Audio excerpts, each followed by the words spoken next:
এদিকে মাহির জান বেরিয়ে যাবার উপক্রম। মেয়েটা বিছানায় পড়ে থেকে ছটফটে যাচ্ছে। তার অমন ছটফটানিতে বিন্দুমাত্র তোয়াক্কা করেনি নির্দয় মানব, উল্টো বাড়িয়েছে হাতের জোর। মাহির চোখ বেরিয়ে আসছে কোটর ছেড়ে। দম ফুরিয়ে যাবে এখনই মনে হয়। মুগ্ধের কি হলো কে জানে। ছেলেটা কটমট করতে করতে তৎক্ষণাৎ মাহির কণ্ঠা ছাড়ল। এদিকে মুগ্ধর অমন দানবীয় হাতের থাবা থেকে ছাড়া পেতেই পাগল প্রায় মাহি। অস্থির হয়ে হাঁপাতে লাগলো কেমন, কিন্তু এই হাঁপানোর স্থায়িত্ব রইল না বেশিক্ষণ। এরই মধ্যে মুগ্ধর শক্তপোক্ত হাতে থাবা ফের আক্রমণ চালালো মাহির মাথার তালু বরাবর। এক হাতে খামচে ধরলো তার তালুর চুলগুলো। ব্যথায় কুকিয়ে উঠল মাহি। চোখ মুখে কুচকে হাত দুটো দিয়ে চুলগুলো ছাড়াতে চাইলেও আবারও থাপ্পড় বসালো তার গালে। আজকের এক একটা থাপ্পড় যেন বেত্রাঘাত। যতবার গালে পড়ছে ততবার আঙুলে ছাপ বসাচ্ছে। ঠোঁটের অবস্থা তো নাই বা পলিম। এক একটা থাপ্পড়ের তীব্রতা ঠোঁটের সঙ্গে দাঁত লেগে গিয়ে কেটেছে কয়েকবার। লহুতে ভরে গিয়েছে মেয়েটার মুখ গহ্বর। এদিকে মুগ্ধ তখন এক হাতে মাহির চুল চেপে রেখে মির্জাকে এক ঝটকায় বিছানা থেকে ছুঁড়ে ফেলল মেঝেতে। সঙ্গে সঙ্গে খট করে একখানা শব্দ তুলে পৌঁছলো মাহির কানে। সেই সাথে অনুভূত হলো কোমরের তীব্র যন্ত্রণা। এবার বোধহয় বেচারি কোমরটা একেবারে শেষ। পরবর্তীতে আর সোজা হয়ে দাঁড়াতে পারবি কি না কে জানে। মাহি কাঁদছে। মাতাল মেয়েটা কি আর অত কিছু বুঝছে? সে কেবল বুঝছে কেউ তাকে খুব মারছে। মাহি হেঁচকি তুলতে তুলতে চোখ তুলো উপরে। সম্মুখে এই দাঁড়িয়ে আছে এক বিশাল দেহ পুরুষ। মোমবাতির নিভু নিভু আলোকে আড়াল করে দাঁড়িয়ে থাকায় যুবকের মুখায়ব স্পষ্ট নয় মাহির নিকট। মেয়েটা কেমন দুর্বল নয়নে তাকিয়ে রইল। ওদিকে যুবক এবার কি করছে কে জানে। বিছানা অচেতন হয়ে থাকা সিডের গা থেকে একটানে খুলে ফেলেছে পরনের শার্টটা। অতঃপর উদ্ভ্রান্ত নেয় সিডের বুকটায় যেথা আগেও থেকে ব্যান্ডেজ করে রাখা সেখানটায় টান বসিয়ে এক ঝটকায় ছিঁড়ে ফেললো ব্যান্ডেজটা। মুহূর্তেই উন্মুক্ত হলো সিডের রক্তাক্ত ক্ষত বুক। ক্ষত জায়গা থেকে গড়িয়ে পড়ছে অবাধ্য লৌহ। মাহি ছলছল চোখে তাকিয়ে রইল। এক মুহূর্তে তার কণ্ঠ রোধ হয়েছে এই পর্যায়ে। বহু চেষ্টা করেও যখন দেখলো তার কঞ্চ ফুরে কথা বেরোচ্ছে না, ঠিক তখনই মেয়েটা তেমন উপায়ন্তর না পেয়ে ফের উঠে এলো মুগ্ধের কাছে। এবারেও মুগ্ধর হাত ধরতে চাইলে তখনই পাশ ফিরে মাহির কণ্ঠা চেপে ধরে মুগ্ধ থমকায়। মাহি গলার ব্যথায় গোঙাতেই শুনল মুগ্ধের হিংস্র কণ্ঠ। ও তোর, তাই তো? হ্যাঁ, হে ব্লাডি আসল তোর। তোর সারা গায়ে ওর স্পর্শ লেপটে আছে, তাই না? Okay then, I take care of him. বুঝলো না মাহি। হতবাক চোখে তাকিয়ে থাকতেই মুগ্ধ ফের তাকে ছুঁড়ে ফেললো মেঝেতে। অতঃপর এক মুহূর্ত ঘাড় বাঁকিয়ে এদিক ওদিক খোঁজাখুঁজি চালিয়ে পরক্ষণে হাঁটা ধরলো আলমিরার দিকে। কাঠের তৈরি ভারী কারুকার্যে শোভিত আলমিরার কাছে গিয়ে এসে এক হাতে টেনে আলমারির দুয়ার খুলল মুগ্ধ। শক্ত মুখে চারপাশ হাসে। অবশেষে পেয়ে গেল কাঙ্ক্ষিত বস্তু। মুগ্ধ এক পলক তাকিয়ে রইল বস্তুটির দিকে। তারপর আর কোনো রূপ কাল বিলম্ব না করে তক্ষুনি বস্তুটি হাতে নিয়ে এগিয়ে গেল সে সিডের দিকে। মেঝেতে পড়ে থাকা মাই ফোপানো বাদ দিয়ে ফ্যাল ফ্যাল করে দৃষ্টিতে তাকিয়ে থাকলো কিছুক্ষণ। লোকটার হাতে কিছু একটা চকচক করছে, কিন্তু সেটা কি? মাহি চোখ সরু করলে পচায়। তার তাকিয়ে থাকার মাঝে ঘটলো ভয়ানক কিছু। নির্দয় মানব তার হাতে থাকা লম্বা সরু দড়ি নেয় বস্তুটা দিয়ে হঠাৎই সিডের ক্ষত বুকটায় প্রবলভাবে আঘাত বসায়। অতঃপর সেকেন্ড খানিক বাদে যে না দইটা হেঁচড়ে আনতে লাগলো সিডের গা থেকে, অমনি দেখালো বেচারা সিডের গায়ে লাল তরলের প্রবল বোধ। মাহি হতভম্ব। তার আর বুঝতে বাকি নেই লোকটার হাতে খাঁজ কাটা চাবুক রয়েছে। সেই চাবুকের তীব্র ঘর্ষণে ক্ষত বিক্ষত হচ্ছে বেচারা সেট। মাহি আর সইতে পারল না। তখনই দুই হাতে খামচে ধরল নিজের মুখ। ভয় আতঙ্কে জড়সড় হয়ে চেঁচিয়ে যাচ্ছে অনবরত। ওদিকে মুগ্ধ থামছে না। সিডের বুকটা ক্ষত বিক্ষত করা শেষ হলে ফের উদ্যত হলো বেচারার পিঠের উপর অমানবিক অত্যাচার চালাতে। হাতের বদলে পা দিয়ে ঠেলে সিটকে উল্টে দিল বিছানায়। একের পর এক বেত্রাঘাত ছিন্ন ভিন্ন করে দিচ্ছে সিডের শরীরটা। ইতিমধ্যে পুরো বিছানায় রাঙিয়ে গিয়েছে সিডের লহু দাগে। অথচ তবু থামছে না মুগ্ধ। তার মুখ কঠিন ভাবস্রোত এখনো কমেনি বিঞ্জমাত্র। প্রায় মিনিট পাঁচেকের অমানবিক বেত্রাঘাতে শেষে থামল মুগ্ধ।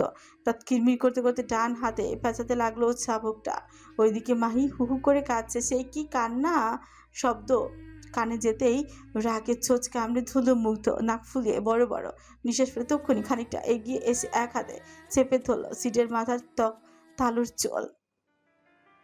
অতঃপর সেটা চুল ধরে টানতে টানতে তাকে নামালো বিছানা থেকে। অচেতন সেট, গায়ে কি আর জোড়াচ্ছে? নিস্তেজ শরীরটা বিছানা থেকে গড়িয়ে নামাতেই উলচে পড়লো মেঝেতে। তৎক্ষণাৎ নাক মুখ থুবড়ে গেল বোধ হয়। এতে অবশ্য তোয়াক্কা করেনি নির্দয় মানব। ফের সিটের চুলগুলো টানতে টানতে তাকে নিয়ে চলল দরজার কাছে। মার্বেলের স্বচ্ছ তকতকে মেঝেতে গড়াচ্ছে সিটের দেহ, দাগ ফেলছে তাজা রক্তের। কয়েক কদম এগুতেই সামনে পড়লো মাহি। মেজা মেঝেতে বসে হু হু করে কাছে। মুগ্ধ তেজ পালয়ে দেয়। তৎক্ষণাৎ পা দিয়ে মাহিকে সজোরে পাশে ঠেলে দিতে মেয়েটা কেমন হকচকিয়ে সরে গেল। মার্বেলের মেঝে হাওয়ায় গড়াতে গিয়ে খুব একটা সমস্যা হয়নি তার, না হলে যে কি হতো। ওইদিকে মুগ্ধ ততক্ষণে চলে গিয়েছে দরজার কাছে। হালকা ভিড়িয়ে রাখা দরজাটা একটানে খুলে দিয়ে সেটকে কেমন ছুঁড়ে ফেললো বাইরে। এতক্ষণ যাবৎ দরজার কাছে ঠায় দাঁড়িয়ে আছে অ্যাজুইন। এরই মধ্যে পায়ের সামনে অমন হুট করি কাউকে গড়াতে দেখে বেশ অবাকই হলো যেন। রক্তাক্ত ক্ষত বিক্ষত দেহের মালিককে তা চেনার জন্য একটুখানি মগজ কাটাতেই সৈন্য মুক্তের ভারী অথচ গম্ভীর কণ্ঠ। ওকে লবণ পানিতে চুবিয়ে রাখ, আমি আসছি। আর খেয়াল রাখবি ভুলেও যেন ওর নিঃশ্বাস বন্ধ না হয়। ও কার শিকারে হাত দিয়েছে সেটাকে বুঝিয়ে নেই, তারপর না হয় সাইকিকে খাবো। যা। ভয়ার্ত অ্যাজুইন বার কয়েক শুকনো ঢোক গিলে মাথা নাড়ল ওপর নিচ। মুগ্ধ তখন আলগোছে এক কদম পিছিয়ে গেল। অতঃপর এক ঝটকা অ্যাজুইনের মুখের উপর দোল লাগিয়ে চলে গেল ভেতরে। এদিকে অ্যাজুইন কেমন ব্যথাতুর হাসলো সিটকে দেখে। রয়েছে একটু হাঁটুকের মেঝেতে বসে ভিড় করলাম। এত বড় দুঃসাহস দেখানোর দুঃসাহস তো আমারও নেই সিড, সেখানে তোমার এলো থেকে। ধীর কদমে এগোচ্ছে মুগ্ধ। চোখ দুটো এক দৃষ্টিতে তাকিয়ে আছে মাহের পানে। বুকটা কেমন যেন করছে তার, ঠিক কেমন যেন না করছে ব্যথা, না দিচ্ছে স্বস্তি। স্রেফ এক অদ্ভুত অস্থিরতায় চেয়ে আছে হৃদয়। মাথাটা কেমন হঠাৎ করে কাজ করা বন্ধ করে দিয়েছে মনে হচ্ছে। হাত দুটো নিষ্পিস করছে কাউকে খুন করতে। মুগ্ধ নীরবে এসে দাঁড়ালো মাহির একদম পেছনে, হালকা ঝুঁকে। তখন মেয়েটার চুলগুলো পেছন থেকে চেপে ধরতে ঘুমিয়ে ওঠে মাহি। মুগ্ধ তখন মুখ নামিয়েছে মাহির কান বরাবর। কণ্ঠে এক অদ্ভুত কঠিন ভাব ঢেলে হিসিয়ে সুথাল। কি কি করেছিস তোরা? Did you guys had everything? Just tell me, Chashmish. Just tell me, Chashmish. Did you guys had everything? অবুত Mahi বুঝেনি এহেন কঠিন কথার মানে। ছুঁচ কামড়ে ধরে কেবল ফুপিয়ে গেল কতক্ষণ, চিরতক্ষণ। এদিকে তার এমন মনতাকে হ্যাঁ ধরে নিল মুগ্ধ। মুহূর্তেই ছেলেটার চোখ মুখে ফের লেপটে গেল আগুন। চোয়াল ফুটলো খটমটিয়ে রাগে। হৃদয় জ্ঞানশূন্য মানব এক হাতে মায়ের চুলগুলো মুঠোয় চেপে ধরে রেখে দাঁড় করালো মির্জাকে। মাই টলছে ব্যথায়, মুগ্ধের হ্যাঁচড়ানোর সঙ্গে তাল মেলাতে পারছে না, তবু এগোচ্ছে কোনো রকম। কিয়ৎক্ষণ বাদেই মুগ্ধ মির্জাকে টানতে টানতে নিয়ে এলো দেয়ালের কাছে। অতঃপর আর এক মুহূর্ত দেরি না করে দেয়ালের সঙ্গে মেয়েটার মাথাটা একের পর এক বাড়ি দিতেই লাগলো কেমন। মায়ের কষ্ট হচ্ছে এইবার, মাথার যন্ত্রণা বাড়ছে তীব্রভাবে, কপালের চামড়া ফেটে গিয়ে ইতিমধ্যে। ওদিকে মুগ্ধের হাত চলেও তার কণ্ঠে হঠাৎ করে শোনা গেল এক ভারী মোটা অভিযোগ। দোষ আমারই, আমি ভুলে গিয়েছিলাম। সাপের ঔরসে কখনো মানুষ জন্মায় না। যার বাপ একটা চরিত্রহীন লম্পট, তার মেয়ে হিসেবে তুই নিজে পেয়ে কতটা ভালো হবি। শত হলেও তুই শরীরের প্রতিটা শিরায় শিরায় ওই জানোয়ারের রক্ত বইছে। এমনটা তো হওয়ারই কথা। এহেন অভিযোগ কেন করছে সে? মুগ্ধ সে কি আদৌ জানে সে কি বলছে, নাকি খামোখাই রাগের বশে বলে যাচ্ছে কথাগুলো? মুগ্ধের অস্থিরতা স্পষ্ট বলছে সে নিজের মধ্যে নেই। তার পুরো বদন কাঁপছে রাগে। চোখের সামনে বারবার চলছে একই দৃশ্য, মাহিয়ার সেট, একই বিছানা, একই সাথে। কথাগুলো ভাবতে ভাবতে হঠাৎ করে পুরো শরীর ঝাঁকি দিয়ে উঠল মুগ্ধর। ছেলেটা কেমন সঙ্গে সঙ্গে ছেড়ে দিল মাহিকে। দুর্বল মাহি আর দাঁড়িয়ে থাকার ক্ষমতা নেই। তৎক্ষণাৎ পা দুটো গুটিয়ে গেল আপনা আপনি, নিভু নিভু চোখে গা বাঁকিয়ে পড়ে রইল মেঝেতে। ওইদিকে মুগ্ধর অস্থিরতা বাড়ছে ক্রমশ। মাথাটা ফুচ করে ছিমছিম করছে তার। মুগ্ধ শক্ত হাতে থাপ্পড় বসাচ্ছে নিজ মাথায়, না তবু মাথাটা ঠান্ডা হচ্ছে না তার। বারবার মনে করিয়ে দিচ্ছে কথাগুলো। অবচেতনে মনে উত্থাপিত হচ্ছে বহু কথা। সিট আর মাহি কি তবে সত্যি সত্যি একে অপরের মাঝে গভীরভাবে ডুব দিয়েছে? মাহির পুরো অঙ্গে ছুঁয়েছে সিট, মাহি ধরেছে সিটকে, মুগ্ধতা নিয়ে তাকিয়েছে সিটের দিকে। মুগ্ধের মস্তিষ্ক বিগড়ে যাচ্ছে। এক মনে অত কিছু ভাবলেও পরক্ষণে তার বিচক্ষণ মস্তিষ্ক তাকে শাসিয়ে বলছে, যা ইচ্ছে করুক ওই মেয়ে, তার জন্য তোর অত অস্থিরতা কেন? ও তো কেবলই তোর শত্রুর মেয়ে। আর শত্রু মেয়ে তো শত্রুই হয়। নিজের মস্তিষ্কের এহেন বিচক্ষণ যুক্তি এই প্রথম খণ্ডালো মুগ্ধ। যখনই তার অন্তরে লুকিয়ে থাকা রুহুটা বলে উঠল, হোক শত্রু, তবুও কি বল তোর? তোর মানে তোর, আর তোর ভোগে অন্য কেউ হাত দেবে কেন? প্রথমবার। হ্যাঁ হ্যাঁ, আজ ঠিক প্রথমবারের মতোই নিজের অন্তরের ডাক শুনল মুগ্ধ। তখনই দিন দুনিয়া সকল চিন্তা ভাবনা ভুলে গিয়ে যুবক হয়ে উঠল এক প্রকার হিংস্র বন্যের বাঘের ন্যায় উন্মাদ। মুহূর্তেই তৎপর হলো সবকিছু ধ্বংস করে ফেলতে। উদ্ভ্রান্তের ন্যায় এদিক ওদিক খোঁজাখুঁজি চালিয়ে বেড সাইডে টেবিলের উপর থাকা মোমবাতি স্ট্যান্ডে হাতে নিয়ে তখনই তা ছুঁড়ে ফেললো ড্রেসিং টেবিলের আয়না বরাবর। সঙ্গে সঙ্গে চূর্ণ বিচূর্ণ হয়ে গেল আয়নাটা। পুরো ঘরময় ছড়িয়ে গেল কাচের টুকরো। এতটুকুতে ক্ষান্ত হয়নি মনস্টার। চূর্ণ বিচূর্ণ কাচের টুকরোগুলোর উপর দিয়ে নির্দয়ভাবে হেঁটে গিয়ে হাতের সামনে যা পেল তাই ধ্বংস করতে লাগলো। উন্মাদ ছেলে, তার উন্মাদ কণ্ঠই তারই অজান্তে আওড়াচ্ছে। এই ঘর, এখানে এক হচ্ছিস তুই কেন? শব্দ ভীষণ এলোমেলো, কণ্ঠ যাচ্ছে গুলিয়ে। অগ্নি স্ফুলিঙ্গের ন্যায় জ্বলতে থাকা বাদামি চোখ দুটো আচানক চিকচিক করছে কেন যেন। উন্মাদ ছেলেটার ভাবভঙ্গি দেখে মনে হচ্ছে কেউ বুঝি তার বেঁচে থাকার শেষ সম্বলটুকু কেড়ে নিয়েছে। তারই পিঠ পিছে সেই উন্মাদ হয়েছে আজ। The red flag Rushdie king shadow monster আজ উদ্ভ্রান্তের ন্যায় আচরণ করছে। পুরো ঘরটাকে এক জ্বলন্ত আস্তা করে রূপান্তর করা শেষ। যুবক আচমকে কাচের চুকরো ভরা মেঝেতে হাঁটু গেড়ে বসলো। সঙ্গে সঙ্গে হাঁটুর অংশে দেবে গেল কাচের খণ্ডাংশ। এতে তেমন ভ্রুক্ষেপ নেই যুবকের।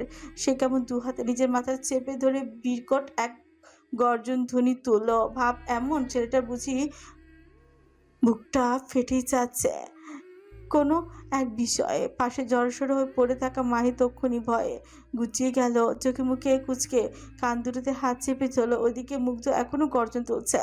সময় কি নিয়ে থামলো সেই গর্জন।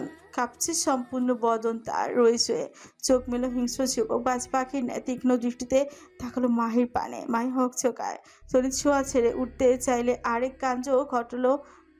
মুগ্ধ এক লাফে এগিয়ে এসে ফের চুলের গোছা টেনে ধরলো মাহের। ভীষণ রাগে গজগজ করতে করতে মেয়েটাকে এইবার টানতে টানতে নিয়ে গেল শাওয়ার রুমের দিকে। সম্পূর্ণ কাচের তৈরি শাওয়ার রুম। মুগ্ধ মাইকে টানতে টানতে নিয়ে আসছে ভেতরে। অদূরে পানি ভর্তি বাথটব। মেঝেতে পানির উপস্থিতি থাকায় বেশ কয়েকবার পা পিছলে মাহের করতে গিয়েও বারবার বেঁচেছে মির্জা। তবে সে বাচ্চা কি আর বেশিক্ষণ স্থায়ী হয়? মুগ্ধ তাকে টেনে এনে দুম করে ছুঁড়ে ফেললো পানি ভর্তি বাথটবে। মুহূর্তে একটুখানি সময়ের জন্য তলিয়ে গেল মাহি। হাতে পায়ে চোটও লেগেছে ভীষণ। রয়েছে পানি থেকে ঘাড় উঠাতে ঝাপসা চোখ দুটো কেমন স্পষ্ট হলো ধীরে ধীরে। মাথার ভাবটা বোধহয় পুরোপুরি না কমলেও ক্রমশ কমছে তার। সেই সাথে বাড়ছে মাথার যন্ত্রণা। মাহি কিয়ৎক্ষণ এক দৃষ্টিতে সম্মুখে তাকাতে হঠাৎ করে তার পুরো শাওয়ার রুম ঝলমলিয়ে উঠল সফেদ রঙা আলোতে। হুচ করে আসা তীব্র আলোর ঝলকান্ত চোখ দুটো খানে কুচকে ফেললো মাহি। এরই মধ্যে বাহুতে চের পেল এক হ্যাচকা টান। তড়িৎ চোখ খুললো মাহি। সামনে তাকাতে দেখে মুগ্ধ কেমন শক্তমুখে তার হাতগুলো বার রাব করছে। প্রথম প্রথম ব্যথা না লাগলো, এবার যেন বড্ড বেশি ব্যথা পাচ্ছে মাহি। লোকটা এভাবে চামড়া ঘষছে কেন তার? সে কি চাইছে তার গা থেকে চামড়াগুলো তুলে ফেলতে? মাহি এরূপ ব্যথা সইতে পারল না বেশিক্ষণ। মেয়েটা কেমন আদো আদো স্বরে কোনো মতে বলল, কষ্ট হচ্ছে, আমার ব্যথা পাচ্ছি, হাত ছাড়ুন আমার। শুনছে না মুগ্ধ মেয়েটার কথা? আদৌ কানে তুললো কিনা খেয়ে জানে। সেটা কেমন বেপরার ন্যায় মাহির গা ঘষছে। ভাব এমন মাহির গায়ে বুঝি লেপটে আছে ভীষণ ময়লা, আর সেই ময়লা ঘষে ঘষে তুলছে মুগ্ধ। ছেলেটা আজ এত বেপরা হলো কেন কে জানে। সে মাহির হাত দুটো ঘষে দিয়ে হঠাৎ করেই দৃষ্টি তাক করলো মাহির মুখপানে। এই মুখ, এই ঠোঁট, এগুলোতে সিট স্পর্শ করেছে। কথাগুলো ফের মাথা চাড়া দিতে উঠতেই নিঃশ্বাস ভারী হলো মুগ্ধের। ছেলেটা মুহূর্তেই হয়ে গেল অ্যাগ্রেসিভ। তৎক্ষণাৎ মায়ের গলা চেপেই ধরে মুখটা বেশ খানিক এগিয়ে এনে কটমট করতে করতে আওড়ালো, এই, তুই আমার না? এই কুত্তর বাচ্চা, উত্তর দে, তুই আমার না? আমারটা খাচ্ছিস, আমারটা পড়ছিস, আমার কাছে থাকছিস, তার মানে তুই আমার হলি না? বল, হলি না তুই আমার? আমার হয়ে থাকলে আমার জিনিসের অন্য কেউ হাত লাগালো কেন? এই, এই বান্দির মেয়ে, উত্তর দে, তুই হাত লাগাতে দিলি কেন? তোর এত শখ কেন পরপুরুষের ছোঁয়া পাবার? উত্তর দে জানোয়ার বাচ্চা, নাহলে আজকে তোকে মেরে ফেলবো আমি। অর্ধেকটা শরীর পানিতে ডুবেই আছে, বাকিটা অবশ্যই যাচ্ছে ব্যথায়। তার উপর এহেন গলা চেপে ধরা। কোথায় যাবে মাহি? কিভাবে বলবে কথা সে? লোকটার কথাবার্তা কিছুই তো তার মাথায় ঢুকছে না। মাথাটা কেমন ছিমছিম করছে মনে হচ্ছে। এদিকে এবারে মায়ের মনোত দেখে কঠিন হলো মুগ্ধ। একবার চাইলো মেয়েটাকে এক্ষুনি মেরে ফেলতে, তবে কিছু একটা যেন বাধা দিচ্ছে তাকে। কিন্তু সেটা কি? তার কোনো হদিস নেই তার কাছে। মুগ্ধ মাহির গলা ছেড়ে দিতে উদ্যত হতেই হঠাৎই তার নাকে ভেসে এলো এক অতি পরিচিত উটকো গন্ধ। মুগ্ধ সুগুটার সন্দিহান হয়ে ফের নাক এগিয়ে আনে মাহির মুখের কাছে। আবারও এক লম্বা নিঃশ্বাস টেনে হতবাক হয় যুবক। অদ্ভুত দৃষ্টিতে মেয়েটার পানে তাকিয়ে থেকে সুতল। এসব কে দিয়েছে তোকে? এবারও নিশ্চুপ মাহি। শক্ত হলো মুগ্ধের চোয়াল। বিচক্ষণ পুরুষ একে একে দুই মিলালো। অতঃপর কঠিন কণ্ঠে মুখে ফের তৎপর হলো মেয়েটার গা ঘষতে। তার অমন ঘষা মাজা। সত্যি সত্যি মেয়েটার গায়ের চামড়ায় বেশ কিছু জায়গায় ছিলে গিয়েছে ইতিমধ্যে। মাহি কাঁদছে অনবরত, বারবার আর্তনাদ করে যাচ্ছে। আল্লাহ, ব্যথায় কলিজাটা ফেটে যাচ্ছে আমার, একটু রহম করুন প্লিজ, ছেড়ে দিন আমায়। এত কষ্ট কেন দিচ্ছেন? মায়ের কথাগুলো এখন আগের তুলনায় অনেকটা স্বাভাবিক। তখনকার অমন মাতলামি কিংবা পাগলামি নেই কঞ্চে। অ্যাগ্রেসিভ পুরুষ খেয়ালই করেনি সেই কঞ্চ। সে তো মত্ত নিজের পাগলামিতে। মাহির হাত পা ঘষা শেষ হলে মুগ্ধ এবার এগোয় মাহির গলার কাছে। শক্ত হাতে সেখানেও ঘষতে ঘষতে বিড়বিড়ে আওড়ালো। আর কোথায় ছেড়েছে তোর? আর কোথায় কোথায় স্পর্শ করেছে বাস্টারটা? শরীর আর মাথার যন্ত্রণায় মরিয়া মাহি। সারা গা জ্বলছে পানির স্পর্শে। হাত দুটোর তালুর চামড়া ফেটে লহু গড়াচ্ছে। তাতে লাল হয়েছে বাথরুমের একাংশ। মুগ্ধর হঠাৎ চোখ পড়ল সেথায়। সে থামলো এক মুহূর্ত লহুতে রঞ্জিত পানির দিকে তাকিয়ে থেকে হঠাৎ ভাবলো, এত কিছু কেন করছে আমি? কেন এমনটা করছে ওর মতো একটা চরিত্রহীন বিশ্বাসঘাতক মেয়ের জন্য? কেউ মাতাল হলো নিজেকে এত সস্তা অন্যের কাছে বিলিয়ে দিতে পারে? ও তো আমার শত্রু। ও মরলেই কি, বাঁচলেই কি, ও তো স্বেচ্ছে সিডের কাছে এসছে। বলতে গেলে ওর আর বাদবাকি স্লারদের মধ্যে কোনো পার্থক্য নেই। থমকা মুগ্ধ। আগের তুলনায় রাগ অনেকটা কমে গিয়েছে তার। মনে মনে জমেছে এক আকাশসমূহ ঘৃণা। ঘৃণার তোড়ে জ্বলছে মস্তিষ্ক। তাকে শক্ত করে জানাচ্ছে, শি ইজ এ স্লাট। ও মোটেও নরম স্বভাবের যোগ্য নয়। এখন সময় এসেছে ওকে ওর যোগ্য ব্যবহারটুকুর সাথে পরিচয় করে দেবার। From today the monster will show her the actual best. মুগ্ধ উঠে দাঁড়ায়। বাথটবে ভিজে শরীরে বসে আছে মাহি। গায়ের পাতলা ফিনফিনে কাপড়টা আড়াল দিয়ে নারী কায়ের বেশিরভাগ অঙ্গ স্পষ্ট চক্ষু গোচর হচ্ছে। মুগ্ধের দৃষ্টি এক মুহূর্তে সেটা পড়তে যুবক তৎক্ষণাৎ নিজের দৃষ্টি সরিয়ে ফেলে অন্য কঠিন মুখভাবে চাপা স্বরে ছোট নারী আওড়ালো। Bloody slot. কথাটা বিড়বিড়ানোর মতো শুনিয়েছে অনেকটা। বাথটবে ভিজে চুপচুপে হয়ে থাকা মাহি শোনেনি কিছুই। মেজাজ শরীর খারাপ লাগছে এবার। মাথাটা আর দাঁড় করে রাখতে পারছে না কোনো মতে। মনে হচ্ছে এক্ষুনি গা গুলিয়ে বমি বের হবে মুখ দিয়ে। এদিকে মুগ্ধ মহাশয় অন্যত্র তাকিয়ে থেকে গায়ের জড়ানো ওভারকোটটা টান মেরে খুলে এনে তৎক্ষণাৎ মাহির মুখের দিকে ছুঁড়ে মারে। মাহি হকচকায়নি মোটেও, উল্টো সেকেন্ড খানিক পেরোতে না পেরোতে এই মেয়েটা কেমন ভকভক করে বমি করে ভরিয়ে দিল পুরো বাথটব। মুগ্ধ নাক ছিটকে তাকালো একবার। পরক্ষণে মেয়েটার প্রতি একরাশ ঘৃণা জন্মালো তার মনে। বমির জন্য না, বরং মেয়েটার স্বভাব চরিত্রের জন্য। মুগ্ধ আর এক মুহূর্ত দাঁড়ালো না সেটায়।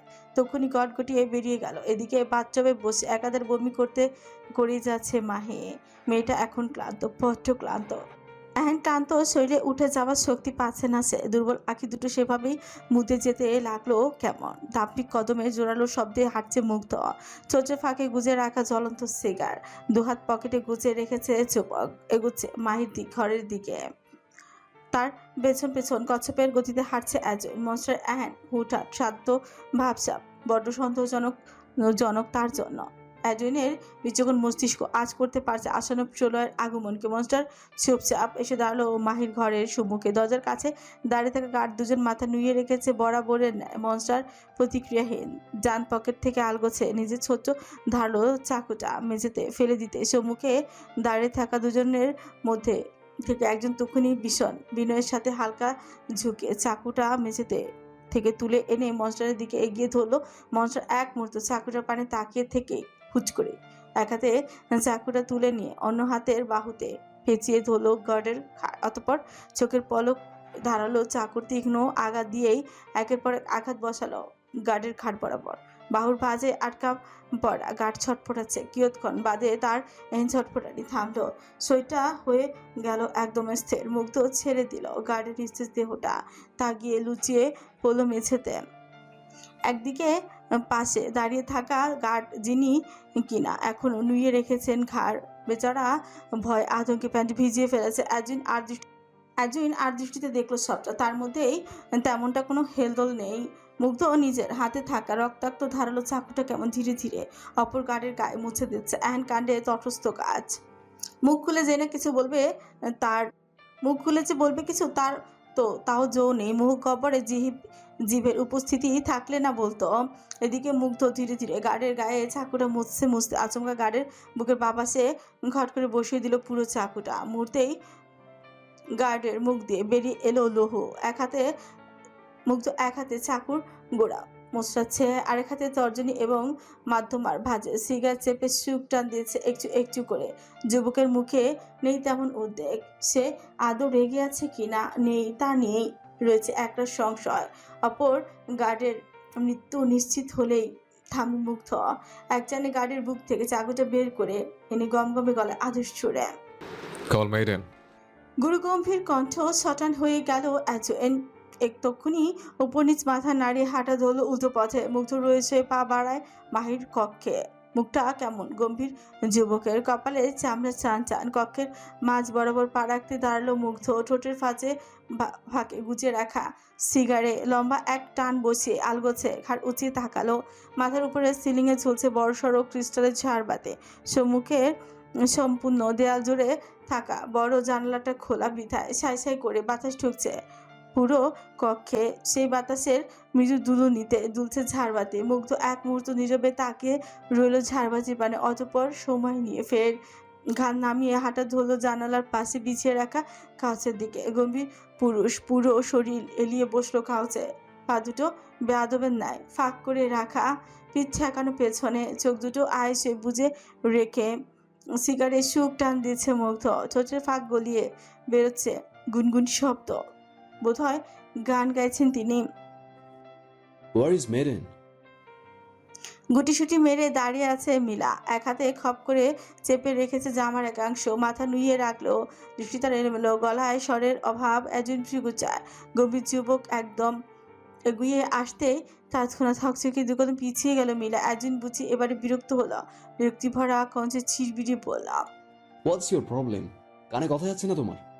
ভয়ের তো মিলা মাথা নাড়ায় উপর নিচ, নিজস্ব নিঃশব্দে জানায় শুনছে। একজন এইটুকু উত্তরে সন্তুষ্ট নয়। তখনই মেয়েটাকে দিল আরেক ধমক। মুখ দিয়ে কথা বলো, ইউ ডাম্ব। আতকে উঠল মিলা, হাত পা গুলো কেমন কাঁপছে তার। লোকটাকে কি যে ভয় পায় সে। এমনিতেই একজন লম্বা চড়া দেহের অধিকারী হলেও তার মুখটা দেখলেই অন্তরতা শুকিয়ে যায় মিলা। লোকটার হলদেটে ফসা মুখখানায় আরো ভাবে পড়ে আছে গভীর একটা দাগ, যার শুরুটা বাম পাশের ভ্রুয়ের উপর থেকে হলো শেষ হয়েছে ডান পাশে গাল পরপর। বাম চোখ বাদবাকি স্বাভাবিক মানুষের মতো হলেও ডান পাশটায় চোখটা কেমন অদ্ভুত, একদম ভূতের মতন ছোট্ট পিউপিল। তা দেখলেই ভয়ের চোটে মুখ দিয়ে কথাই বেরোয় না তার। এই যেমন এখন বেরোচ্ছে না। এদিকে মিলার অমন দীর্ঘস্থায়ী নীরবতা দেখে সে কি রাগ একজনে। ছেলেটা তখনই দাঁত খেঁচে দিল আরেক ধমক। ক্লুপায়া, আমি এখানে তোমার ঢং দেখতে আসিনি। মনস্টার মেডেনকে ডাকছে। উনি ওনার রুমে নেই কেন? কোথায় আছেন তিনি? তুমি কিছু বলে গিয়েছে? মিলা দুধারে মাথা নাড়াবে ঠিক তখনই অ্যাডুইনের পেছন থেকে ভেসে আসে ম্যাজিনের পাক্কা নাটকীয় কণ্ঠ। আমায় করছো নাকি অ্যাডউইন? কাঙ্ক্ষিত ব্যক্তির কণ্ঠ শোনা মাত্রই শরীর ঘুরিয়ে পেছনে তাকায় অ্যাডুইন। সামনে গম্ভীর মুখে দাঁড়িয়ে আছে মেজেন, গায়ের উপর ভারী শাল, সম্পূর্ণ মুখমণ্ডলে পানি ছিটা। অ্যাডুইন এক মুহূর্ত পরক করল ম্যাডুইনের শান্ত হাবা, পরক্ষণে ফ্রিকুচকে সন্ধিয়ান গলে সুথল। এত রাতে ঘর ছেড়ে কোথায় গিয়েছিলেন আপনি? মধ্যবয়সী স্মিত হাসেন, ডান হাত দিয়ে শালের একাংশ ধরে ধীরে ধীরে নিজের ভেজা মুখখানা মুছতে মুছতে জবাব দিলেন, কোথায় আর যাবো, ব্যাকইয়ার্ডে গিয়েছিলাম, ভাবলাম একটু হাঁটাহাঁটি করে আসি। এই অন্ধকারে? কথার পিছে পাল্টা প্রশ্ন মোচেও হকচকায়নি ইরা। উল্টো পাকা জাত অভিনেত্রীর ন্যায় নাটক দেখালো মুখের, গলায় ব্যাপক শান্ত ভাব ঝেড়ে বলল, আমার আবার অন্ধকার আর আলো কি, দুটোই তো এক আমার জন্য। সে যাকে শুনলাম মনস্টার নাকি আমায় ডাকছে, এত রাতে কোনো বিশেষ প্রয়োজন? একজন গম্ভীর হলো, এক হাত পকেটে ঝুঁকিয়ে অন্যত্র আলগোছে সামনে বাড়িয়ে ইশারা করলো এগুতে। বলল, জানি না, চলুন। সরু করিডোর দিয়ে হাঁটছে মেজেন। যত পথ এগোচ্ছে ততই যেন বেড়ে যাচ্ছে তার হৃদস্পন্দন। চারিপাশে অত ঠান্ডা থাকা সত্ত্বেও কপালটা কেমন দরদরে ঘামছে তার। মেজেন বারবার নিজের কপালখানা কোনো মতে হাতের তালু দিয়ে মুছে নিয়েছেন। মাথাটা কেমন যেন টনটন করে যাচ্ছে। মনের মধ্যে বারবার উত্থাপিত হচ্ছে এক আকাশসম দুশ্চিন্তা। মনস্টার তাকে কেন ডাকলো? সে কি কোনোভাবে টের পেয়ে গেল এসবের পেছনে তার হাত রয়েছে? কিন্তু কিভাবে? সে তো সবটা সূক্ষ্মতার সাথে করেছে। শত শত চিন্তা জর্জরিত ইরা টেরই পেল না সেই কখন যে তিনি মাহির কক্ষের সামনে এসে দাঁড়িয়েছেন। নিজ ভাবনায় নিমগ্ন মেজেন বিরতিহীন কদমে সামনে এগোতে হঠাৎই ধাক্কা খেলেন কারো শক্তপোক্ত পিছের সঙ্গে। মেজেন হকচকালের তড়িৎ দুকদম পিছিয়ে গিয়ে ঘাড় উঁচিয়ে দেখল সম্মুখে কেমন পাহাড়ের ন্যায় শটান হয়ে দাঁড়িয়ে আছে অ্যাডুইন। মেজেন বুঝলেন না অ্যাডুইনের হঠাৎ থেমে যাওয়ার কারণ। তিনি খানিক ধনুমনু করে আলগোছে জিজ্ঞেস করলেন, কি হলো, হঠাৎ দাঁড়িয়ে পড়লে যে? গো ইনসাইড। অ্যাডুইনের সোজা সাপটা উত্তর। ভরকালেন ইরা। ঘাড় বাঁকিয়ে পাশে তাকাতেই খেয়াল করলেন তিনি মাহির ঘরের সামনে দাঁড়িয়ে আছেন। তৎক্ষণাৎ চকিত দৃষ্টি ঘুরালেন ইরা। ফ্রিকুচকে তাকালেন অ্যাডুইনের পিছের দিকে। ছেলেটা হঠাৎ করে মাহির ঘরে যেতে বলছে কেন তাকে? মেজেন কেমন কাচুমাচু করছেন, বারবার হাত দিয়ে ঘমার্ত মুখখানা মুছে নিচ্ছেন। কঞ্চ খাদে নামিয়ে ফের শুধলেন। কিন্তু কেন? তখনই পিছনে ঘুরলো অ্যাডুইন। এক হাতে শক্ত করে চেপে তুলল মেজুনের ডান হাতের কোনোয়। ইরা কেমন হতবাক হয়ে গেল অ্যাডুইনের এমন উদ্ভট কাণ্ডে। হতবাক, কঞ্চ ফুরে চেয়ে না কিছু আরবেন। অমনি শোনা গেল অ্যাডুইনের রুক্ষ কঞ্চ। গিয়ে জিজ্ঞেস করে আসুন কেন। কথাটা বলতে না বলতে মেজুন এক হাঁচকা জানে ঘরের ভেতর ছুঁড়ে ফেললো অ্যাডুইন। মধ্যবয়সী এহেন অতর্কিত ঘটনার তাল সামলাতে না পেরে হুমড়ি খেয়ে পড়লেন মেঝেতে। বেচারি নরম সব নাক মুখও বোধহয় থুবড়ে গেল মেঝের ঘর্ষণে। ইরা হাঁপাচ্ছে ধীরে ধীরে। মাথা তুলে তাকাতে বুকটা কেমন ছলাৎ করে উঠে দাঁড়। পায়ের উপর পা তুলে গাছে বসে আছেন মনস্টার, ফুঁকছেন সিগার, দৃষ্টি তার পুছে রাখা। ইরা খানিক ঝোঁক গিলল তাকে দেখে। তৎক্ষণাৎ নিজের দৃষ্টি নুইয়ে হামাগুড়ি দিয়ে উঠে বসলো মেঝেতে। গায়ের শালটা খানিক ঠিকঠাক করে নিয়ে ভীষণ শ্রোতায় মাথা নিয়ে কুর্নিশ জানিয়ে পড়ল। Hello monster. মনস্টার শুনলো কিনা কে জানে। কিয়ৎক্ষণ একইভাবে বসে থেকে আচমকা গম্ভীর অথচ শান্ত কণ্ঠে শুধল। খালি হাতে এলে যে? কথাটা বোধহয় বোধগম্য হলো না ইরার। মধ্যবয়সী চোখে মুখে স্পর্শ লেপটে গিয়েছে অবোধ ভাবস্রোত। মনস্টার আবার কি আনার কথা বলছে কে জানে। মেজেন আগে না মাথা নুইয়ে রেখে আলতো করে স্বরে জিজ্ঞেস করলেন, দুঃখিত মনস্টার, কিছু কি আনার কথা ছিল? এই বোঝার চোখ খুলো মুগ্ধ। একই সুদর্শন যুবকের বাদামি চোখ দুটো অমন লাল হয়ে আছে কেন? চোয়ালটাও কেমন যেন কটমট করছে। চিরায়ত স্বভাবে খাঁচা এদিক ওদিক নাড়াতে নাড়াতে অদ্ভুত শান্ত কঞ্চে বললাম, ওই বান্তির মেয়েকে যা খাইয়েছিস সেটা সঙ্গে করে আনলি না কেন? অ্যান বাকে ভরকায় মেজেন। পুরো বদন জুড়ে তার বয়ে গেল অদ্ভুত এক ঝঙ্কার। গুছিয়ে রাখা পা দুটো অতিরিক্ত কাঁপছে বলে তৎক্ষণাৎ দুহাতে চেপে ধরেন পা দুটো। আতঙ্কে শুকনো ঢোক গিলে আমতা আমতা করে বলে উঠছে, কিসের কথা বলছেন মনস্টার? আমি বাকিটা গলাতে আটকে গেল মেজেনের। আতঙ্কে কণ্ঠস্বর কাঁপছে তার। এদিকে তার অমন হরবরানো দেখে তীক্ষ্ণ হলো মুগ্ধের দৃষ্টি। মাড়ির ঝকঝকে দাঁতগুলো খানিক ভিজিয়ে পিষে এনে হাসলো কেমন রয়েছে। উঠে দাঁড়িয়ে উচ্চস্বরে ডাকলো। অ্যাডুইন। দরজার কাছে দাঁড়িয়েই ছিল বাধ্য অ্যাডুইন। হাত দুটো বড় সড়ো স্বাস্থ্যবান পলিব্যাগ এবং ঘাস কাটা চাবুক নিয়ে তক্ষুনি ঘরে ঢুকলো ছেলেটা। মনস্টারের কাছে থেকে দুকদম দূরত্বে দাঁড়িয়ে হাত দুটো এগিয়ে ধরলো সামনে। এদিকে মেজেন তছস্থ, ভয়ে নিঃশ্বাস আটকে যাবার জোগাড় তার। চোখ তুলে তাকানো সাধ্যি নেই বেচারের। তিনি কেবল খেয়াল করলেন একজন রক্তাক্ত কদম তার নিকট এগিয়ে আসছে। মেজিন বুঝে গেলেন এ আর কেউ নয়, স্বয়ং মনস্টার। তিনি কেমন গুটিয়ে নিলেন নিজেকে। এর মধ্যে পা দুটো তার হঠাৎই মুখোমুখি এসে থামলো। অতঃপর মধ্যবয়সী আর কিছু ভাবতে যাবেন অমনি তার মাথার তালুর চুলগুলো চেপে ধরে মুগ্ধ এহেন অতর্কিত আক্রমণে কুঁকিয়ে উঠছেন ইরা। চোখে মুখ কুচকে ফেলেন সঙ্গে সঙ্গে মুগ্ধ। তখন হাতে জোর বাড়ালো, ইরার চুলগুলো মুঠোয় চেপে ধরে মুখটা কেমন উঁচিয়ে তুললো নিজের দিকে। ব্যথায় কুপকাত মেয়েছেন। আচমকা ভুলবশত খুলে ফেলেন চোখ। তক্ষুনি তার চোখাচোখি হলো হিংস্র মানবের জ্বলন্ত চোখ দুটোর শনে। ইরার নিঃশ্বাস যেন আটকেই গেল এক মুহূর্তের জন্য। তিনি কিচ্ছু বলার জন্য মুখ খুলতে যাবেন, ঠিক তক্ষুনি খেয়াল করলেন মনস্টার নিজের হাতটা বাড়িয়ে দিয়েছে পাশে। পেছন থেকে নীরবে এগিয়ে এসে মনস্টারের বাড়িয়ে রাখা হাতে কোকেন ঢালো বেশ কিছুটা। ইরা হকচকি হচ্ছে এহেন কাণ্ডে। দুই ধারে মাথা নাড়তে তক্ষুনি মনস্টারের হিংস্র থাবার শিকার হলো তার মুখ। মুখদের শক্তপোক্ত হাতের তালু চেপে ধরেছে ইরার নাক মুখ। বেচারির মুখ কুচকে রেখেছে সর্বশক্তি দিয়ে। তবে নাকের ফুটো কি আর বন্ধ করা যায়? নাক দিয়ে নিঃশ্বাস টানার সাথে সাথে শরীরে ঢুকছে উচ্চ মাত্রার ড্রাগস। ইরা চোখ লাল হয়ে যাচ্ছে ক্রমশ। শরীরটা প্রচুর ছটফটাচ্ছে তার। হাত পা ছুটছে বেশ, তবুও তিনি ছাড়া পাচ্ছেন না মনস্টারের হাত থেকে। প্রায় মিনিট 5 পরে দৌড়ে মেজেনের মুখ চেপে রেখে হাত সরায় মুক্ত। দ্বিতীয়বারের একইভাবে হাতটা সফেদ রঙা কোকেনে পাউডার দিয়ে পরিপূর্ণ করে ফের চেপে ধরে মেজেনের নাক মুখ। এ পর্যায়ে নাক দিয়ে লহু গড়াচ্ছে মেজেনের। শরীরে ছটফটানি কমে গিয়ে ভর করেছে চুলনি। মস্তিষ্কটা বোধহয় এখনো একটু সজাগ তার। মুগ্ধ থেমেছে। তৃতীয়বারের হাত বাড়াতেই এজিন এবার এগিয়ে দিয়েছে চাবুকটা। মুগ্ধ শক্ত করে ধরল চাবুকখানা। রয়েছে দুকদম পিছিয়ে গিয়ে ইরার উদ্দেশ্যে খোট মুঠি পড়ল। Run you scored, run. যত দ্রুত দৌড়াবি তোর বাঁচার চান্স তত বেশি। ভুলেও পায়ের গতি থামালে তোর মরণ কনফার্ম। ইরা বোধহয় শুনলো কথাটা। বাঁচার ক্ষীণ আশা মেঝেতে ভর দিয়ে কোনো মতো উঠে দাঁড়ালো মধ্যবয়সী। টলমল পায়ে উল্টো পথে পা বাড়াতেই তার হঠাৎ পিঠ বরাবর আঘাত বসলো খাঁজ কাটা চাবুকে। তক্ষুনি ব্যথায় আর্তনাদ করে উঠে মেয়েছেন। পা দুটো সামনে এগোনোর সাহস পাচ্ছে না কেন যেন। এদিকে মুগ্ধ নামক নির্দয় মানব তৎক্ষণাৎ যুবকের চাবুকে শেষ ভাগে টান বসালো। মুহূর্তে ছিন্ন ভিন্ন হয়ে গেল ইরার পেজ।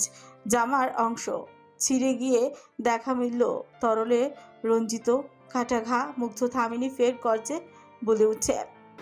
রান। ইরা এবার সত্যি সত্যি দৌড়াচ্ছে। চলমল পায়ে যেভাবে পারছে সেভাবে দৌড়চ্ছে। পেছন পেছন ধীর পায়ে হাঁটছে মুগ্ধ। পকেট থেকে ফের একখানা সিগার বের করে এনে লাইটার ধরলো তাতে। মুহূর্তে ধুমায়িত হলো মুখমণ্ডলের চারিপাশ। যুবক বা হাতে আঙুলের ভাঁজা সিগার ধরে রেখে এগোচ্ছে কেমন। আরেক হাতে মেঝেতে হেসে আছে চাবুকটা। ইরা কয়েক কদম দাঁড়ালেই পেছন থেকে আরেকবার আঘাত গড়ে বসে মুগ্ধ। ইরা বোধহয় আজ বড্ড শক্ত। নিজের প্রাণ বাঁচাতে সে কি প্রয়াস তার। গা থেকে চুপচুপ করে লহু ঝরলেও থামছে না তার পায়ের গতি। মুগ্ধ এবার ইচ্ছে করে ইরার পা বরাবর আঘাত বসায়। মুহূর্তেই সম্মুখেই উলচে পড়ে ইরা। নাক মুখ দিয়ে গিয়ে থুবড়ে পড়লো মাটিতে। হয়তো ফেটেও গিয়েছে কয়েক কদম জায়গায়ও। মুগ্ধ কেমন বাঁকা হাসলো। পিয়াংসি করার ছোচ্চা হালকা নাড়িয়ে চিরবিড়িয়ে চাড়িয়ে বিড়বিড়ালো, Bloody hell. Now you are gone. বলতে না বলতে ইরার শরীরের বেধড়ক আঘাত বসলো চাবুকের। মুহূর্তেই মধ্যবয়সী আর্তনাদ ছড়িয়ে পড়লো পুরো প্যালেস জুড়ে। নিচতলার সকল মেয়েরা কেমন দৌড় আটকে বসে আছে ঘরে। এখানকার এটাই তো নিয়ম। কেউ চেঁচিয়ে মরে যাক কিংবা মার খেয়ে বাইরে বের হয়ে কেউ এগোবে না সাহায্যের জন্য। এদিকে 3তলার মার্বেলের মেঝেটায় লেপটে গিয়েছে তাল তরল। ইরা ক্রমশ নিস্তেজ হচ্ছে। তার চোখ দুটো প্রায় নিভু নিভু, কণ্ঠ ফুরে আর বেরোচ্ছে না আওয়াজ। মুগ্ধ তখন আলগোছে ঝুঁকে এসে এক হাতে ইরাকে কাঁধে তুলে নিল। তারপর করিডোরের রেলিংয়ের কাছে এগিয়ে এসে ফুট করেই কাঁধ থেকে ইরাকে ছুঁড়ে ফেলল নিচে। সাইকিদের ন্যায় কানের পাশে সাইকোদের ন্যায় কানের পাশে হাত রেখে শুনলো আবারও পড়ে যাবার শব্দটা। সে কি বিকট আওয়াজ! মুগ্ধ কেমন বাঁকা হেসে উক্কি দিল গ্রাউন্ড ফ্লোরে। মেঝেতে উপর হয়ে পড়ে আছে মেজেন, শরীরের নিচে ভেসে যাচ্ছে লহু। মুগ্ধ কেমন বাঁকা চোখে তাকিয়ে রইল কিয়ৎক্ষণ, ছোট পিসি পিটপিটালো। Happy journey. মাথাটা বোধহয় 2 টন ভার জমেছে, সেটা বুঝি অবশ। হাত দুটো ছিঁড়ে যাচ্ছে কেমন, এক ভোঁতা যন্ত্রণা ছটফটাচ্ছে সেট। চোখ দুটো পিটপিট করছে খুলে কোনো রকম, চোখের সামনে সবকিছু ঝাপসা দেখাচ্ছে। অদূরে এদের বোধহয় দাঁড়িয়ে আছে কেউ। সিট তৃষ্ণার্ত কঞ্চে কেমন ছটফটিয়ে বলল, হে, কে ওখানে? আমায় একটু পানি দাও প্লিজ। কথাটা শেষ হওয়া মাত্র সম্মুখ থেকে ভেসে এলো কারো দৃঢ় কণ্ঠ। গলা সমান পানির মধ্যে ডুবে থেকেও পানি চাইছো সিট? চাইলে যত ইচ্ছে সেখান থেকেই খেয়ে নাও। কণ্ঠটা পরিচিত, বজ্র পরিচিত সিটের। এজে আজুইনের। সে সিট কেমন ফুপিয়ে উঠল তার কথা শুনে। ঘাড় বাঁকিয়ে নিজের আশপাশটা পরখ করে দেখল সে এক বিশাল কাচের টেস্ট টিউবের মধ্যে বন্দি। গায়ে এক চিলতে শক্তি আর অবশিষ্ট নেই। সিট কেমন অসহায় চোখে তাকালো সম্মুখে, কষ্টে জর্জরিত হয়ে বলল, প্লিজ আমায় ছেড়ে দিন এডউইন। বিশ্বাস করুন আমি কিচ্ছু করিনি। গতকাল ওই মেয়েটাই। সিটের কথা শেষ হবার আগে ঘর কাঁপিয়ে হেসে উঠছে অ্যাজুয়েন। এহেন হাসির শব্দে হতভম্ব সেট কিয়ৎক্ষণ বাদে শুনল অ্যাজুয়েনের তিরিক্ষি কঞ্চ। আর কত নাটক করবে সিট? এবার অন্তত মুখ থেকে ওই অদৃশ্য মুখোশটা সরাতে পারো। আকাশ ভেঙে পড়ল সিট মুখাবে তার, সে কি হতভাগতা! অ্যাজুয়েনের কথা যেন কিছুতেই বুঝে উঠতে পারছে না বেচারা। তারা হতবাক কঞ্চ ফুরে অস্ফুটে বেরোলো। কি বলছেন আপনি এডউইন? মুখোশ মানে? এ পর্যায়ে কঠিন হলো অ্যাজুয়েনের মুখায়ব। হাত দুটো চলে গেল কোমরের পিছে, শক্ত চোয়ালে জবাব দিল, মিস্টার সিদ্ধার্থ ওরফে ড্যানি হিলিস, উই নো তুমি নিকোলাসের খাসম খাস পারসন, সো স্টপ প্রিটেন্ডিং নাও। পানির মধ্যে গা ঝাঁকিয়ে উঠল সিরের। মুখে কেমন অবিশ্বাসের ছাপ, সেটা আশ্চর্য বনে গেল এহেন কথায়। মুখাবে দৃঢ় ভাব বজায় রেখে দুর্বল কণ্ঠে যে না কিছু আরবে, অমনি তার চোখ গেল লাল আলোয় নিমজ্জিত ঘরটা দরজা পানে। সেখানে দিয়ে কেউ একজন ভিতরে ঢুকছে হয়তো। মানুষটার মুখ স্পষ্ট দেখছে না সেট। বলিষ্ঠ পুরুষে বা হাতের মুছে গোলাকার কিছু একটা ঝুলছে, ঠোঁটের ফাঁকে জ্বলন্ত সিগার দেখে সেট বুঝে গেল এই লোক মনস্টার ছাড়া আর কেউ নয়। সিট তটস্থ হলো, ভয়ের তো শুকটু ঢোক গিলে নজর ঝুঁকলো ওদিকে। মনস্টার পদার্পণ করেছে ঘরের একদম মাঝখানে বিছিয়ে রাখা ডিভানের উপর। হাতে নির্জীব বস্তুটি ডিভানের এক পাশে রেখে খোদ এক হাত উঁচিয়ে রাখলো ডিভানের গায়ে। সিট বেচারা আতঙ্কে হড়বড়িয়ে বলে উঠছে, মনস্টার ফরগিভ মি। বিশ্বাস করুন যা হয়েছে তা আমার কোনো দোষ নেই। মেয়েটা নিজেই গতরাতে আমার ঘরে এসেছিল। আমি ওকে চলে যেতে বলেছিলাম, কিন্তু বাকিটা বলার আগে কেঁদে উঠছে সেট। এদিকে মুগ্ধ কেমন কুটির হেসে বলে উঠছে, ঘরে দরজা কে লেগেছিল সিট? এন কথায় কেন যেন থতমত খেয়ে গেল সেট। তৎক্ষণাৎ প্রত্যুত্তর করতে গিয়েও আটকে গেল কোথাও। মুগ্ধ কেমন তীক্ষ্ণ দৃষ্টিতে তাকিয়ে আছে সিটের মুখপানে। পায়ের উপর পা তুলে নাচাতে নাচাতে বলল, oh shit, don't tell me now যে দরজাটা দেড় ব্যাটারে লাগিয়েছে।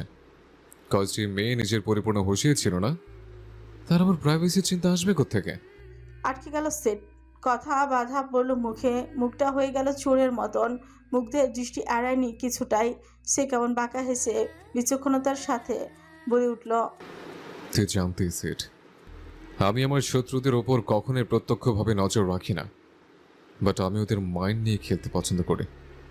আমি তোদের ছাড় দিয়ে রেখেছি ঠিকই, তবে তোর এটাও মাথায় রাখা উচিত ছিল, আবার ভাগে টান পড়লে আমি কাউকে ছেড়ে দেব না। থামলো মুগ্ধ। হাতের তালুর আঙুলের ভাঁজে ভাঁজে গুজে রাখা সিগারেটটা ফের ঠোঁটের ফাঁকে গুজে দিল এক বিরাট চান। অতঃপর মুখ থেকে ধীরে ধীরে ধোয়া ছাড়তে ছাড়তে ফের বলা শুরুই করলাম, প্রথম দিন থেকেই তুই ওই বান্তির মেয়ের প্রতি ইন্টারেস্টেড, সেটা আমি জানতাম। আমি তোকে ওয়ার্ন করেছি, তবু তুই এগিয়েছিস। এরার সাথে প্ল্যান করে সেদিন ইচ্ছে করে ওকে বাগানে নিয়ে গিয়েছিলাম মারার জন্য। আমি তো সেদিনই তোকে মেরে ফেলতাম, বাট পরে ভাবলাম থাক না, আর একটু খেলে তোর সাথে। তবে তুই যে নিজেকে খুব বেশি চালাক মনে করিস, সেটা তো ঠিক না। একটুখানি থেমে যুবক ফের কপাল চুলকে সন্ধিহান গলায় বলতে লাগলো, আচ্ছা এবার বলতো, ওই দেড় ব্যাটারের মধ্যে কি এমন পেলে যার জন্য ওকে বেড অব্দি নিতে এতটা মরিয়া হয়ে উঠলে? কি আছে ওর মধ্যে?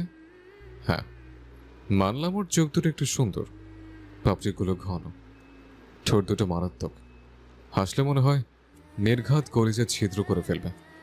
মানলাম ওর বাম গালে মাংসের অভাবে টোল পড়ে, তাতে কি?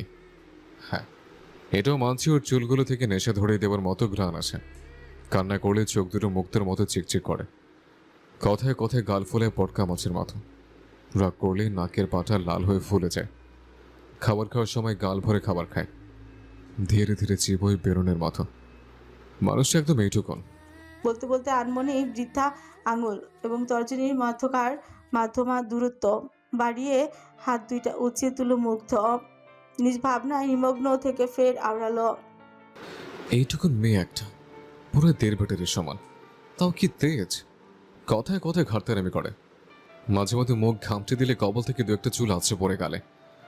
আনমনে যখন হাঁটে তখন দূর থেকে ওকে দেখলে মনে হয় একটা ছোট ঘরের প্রজাপতি উঠছে, একদম ছোট। এক মুহূর্তে চুপ করে রইল মুগ্ধ। ছেলেটার চোখে মুখে স্পষ্ট। পাশে দাঁড়িয়ে থাকা অ্যাজুইন হাঁ করে তাকিয়ে আছে। এবারও মনসার সামনে না থাকলে বেচারা হয়তো এতক্ষণ নির্ঘাত নিজের গালে কয়েকটা সপাটে চড়ি বসাতো, দেখতো সবটা আদৌ সত্যি নাকি সত্যি সত্যি তাদের মনসার এসব বলছে কিনা। এদিকে সিট হঠাৎ কেসে ওঠে সেই শব্দে ধ্যান ভাঙলো মুগ্ধের। মানুষটা কি হকচকালো নাকি? মনস্টার বলে কথা, হকচকালো থোড়ে কাউকে বুঝতে দিবে? সে দাঁত ফেরাত নিজের মুখাবের পরিবর্তন আনলো, কপালের রাগের ছাপ বসিয়ে কঠিন মুখে বলল, হ্যাঁ তো তাই বলে ওর মতো একটা বান্তির মেয়েকে বেড়ে নিতে হবে? ছ্যা আচ্ছা, কি দেখে মানুষের রুচি এমন হয় কে জানে। এদিকে সিট এখন হাসছে, মুখাবে থেকে এতক্ষণের মুখোশটা একটানে ছিঁড়ে ফেলে নিজের আসল রূপে এলো যুবক। ইসিসিয়ে বলল, এই জন্যই ওকে পেরে নিতে চেয়েছিলাম। শত হলেও মনস্টার স্পেশাল কেউ বলে কথা। তখন তীক্ষ্ণ দৃষ্টি নিক্ষেপ করলো মুগ্ধ, গাল বরাবর বাঁকিয়ে ঠোঁট পিছে হাসলো একটুখানি, পরক্ষণে কঠিন গলায় শুধল, ভুল ভাবলে set, she is just a fucking toy to me, তাও আবার মাত্র কয়েক মাসের জন্য। ওর প্রতি আমার বিন্দুমাত্র ফিলিংস নেই, আর না কখনো হবে। She is no one to me, by the hell. বলতে বলতে পায়ের উপর পা থেকে পা নামায় মুগ্ধ কঠিন করলো চোয়াল, দৃষ্টি যুগল নির্দিষ্ট করে নিয়ে একচ্ছত্র আধিপত্য ভরা কঞ্চে বলল, যতদিন ও আমার কাছে আছে ততদিন ও শুধু আমার। এর মধ্যে ওর গায়ে আমি বাদে অন্য কেউ সামান্য ফুলের টোকাও দিতে এলে ওর দেহ থেকে প্রাণ আলাদা করার দায়িত্ব আমার। কেননা তুই তো জানিস আমি আমার ভোগেই কারো ভাগ সহ্য করতে পারি না। So now keep your eyes open. বলে উঠে দাঁড়ালো মুগ্ধ। জীবনের কাছে পড়ে থাকা নির্জীব গোলাকার বস্তুটি জোরালো এক লাথি বসাতেই বস্তুটি গিয়ে ছিটকে পড়লো চেস্টিউবের দেয়ালে। এক মুহূর্তের জন্য সেট থমকালো, যেই দেখলো বস্তুটি ইরার মাথা, অমনি ছেলেটা কেমন আজকে ওঠো দেখো, কর্ণকুহুরে শুনতে পেল মুগ্ধের কুচিল কণ্ঠ। Enjoy your happy journey with your partner. থামলো মুগ্ধ, আঙুল দিয়ে ইশারায় কিছু একটা বোঝালো অ্যাজুইনকে। অ্যাজুইন মহাশয় তখনই এগিয়ে গেলেন টেস্ট টিউবের দিকে। টেস্ট টিউবের গায়ে লেগে থাকা সুইচ অন করতে একে একে চাপতেই সিট খেয়াল করলো টেস্ট টিউবের পানিগুলো কেমন ঠান্ডা হয়ে যাচ্ছে। সিট বুঝলো তার হাতে আর বেশি সময় নেই। সে এবার গলা ফাটে চিৎকার করতে লাগলো। মুগ্ধ ঘর ছেড়ে বেরিয়ে যেতে লাগলো। সে আচমকায় পেছন থেকে চিঁচিয়ে উঠে বলল, মনস্টার, তুই মানিস বা না মানিস, এই প্রথম তোর ভোগে তোর ভাগ বসানোর আগে অন্য কেউ ভাগ বসিয়েছে। এই আমি আধিপত্য দেখিয়েছি ওর ভেতর। মরার আগে না হয় এইটুকুই বলে গেলাম। এই আফসোস তোর সারা জীবন থাকলো। মুগ্ধ থমকায়, মুগ্ধের পাউদ যুগল চোয়াল ফুটলো খটমুটি, হাত দুটো কেমন মুষ্টিবদ্ধ হয়ে গেল আচমকায়। কপালের রগগুলো থপথপিয়ে উঠলো যেন জ্বলে। নিজের মানব এক হাতে নিজের খাঁচা জ্বলতে জ্বলতে অ্যাজুইনের উদ্দেশ্যে ঘুচে উঠল, টেম্পারেচার বাড়া, সিদ্ধ করে চাঁড়ার বাচ্চাকে। ওইদিকে পেছন থেকে সিট তখনও চেঁচাচ্ছে, ও জলে জলে, তোর ভোগ করার আগে আমি ভোগ করে নিলাম, তাই জ্বলছে তাই না? চলন্ত পা দুটো থামলো মুগ্ধের, তরাক জ্বলে উঠলো তিরিক্ষি মিজাজটা। সে রক্ত বুঝিয়ে টকবক করছে। এবার সে আলগোছে ঘাড় বাঁকিয়ে কাত করলো সামান্য। টেস্ট জিওবে বাঁকা হাসছে সেট। তার অমন বাঁকা হাসিতে সাপের ন্যায় ফনা তুললো মনস্টার। দাঁত কিরমির করতে করতে বেপরোয়া পুরুষ আদেশ চলল অ্যাজুইনকে, ওকে বাইরে বের কর। হুকুম তালিম করতে অগ্রসর হলেন বাধ্য আজয়েন।